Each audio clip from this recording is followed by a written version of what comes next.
Hello, नमस्कार. तर मंडळी, सध्या तुम्ही आजीच्या कविता ह्या माझ्या उपक्रमा मधल्या कविता तुम्ही ऐकतच आहात.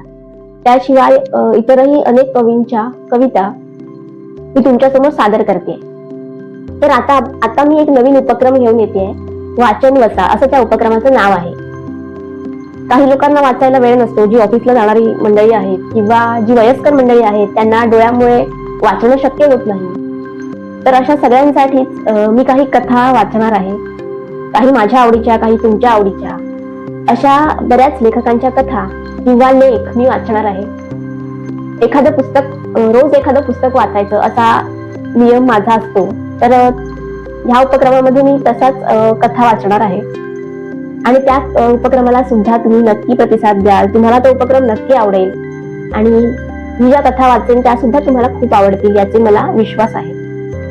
तर ह्या कथा सुद्धा तुम्ही नक्की ऐका आणि माझ्या कवितांना जसा प्रतिसाद देता तसाच प्रतिसाद या नवीन उपक्रमाला सुद्धा द्याल अशी मी आशा करते. आणि त्यासाठीच माझ्या चॅनेलला सबस्क्राईब करायला विसरू नका आणि लाईक, शेअर, कमेंट करायला सुद्धा विसरू नका. तर नवीन उपक्रम काही सुरू झालेला आहे, तर त्याचे व्हिडिओ मी लवकरच पोस्ट करेन. तर तुम्ही बघत राहा अमृता व्लॉग. बाय.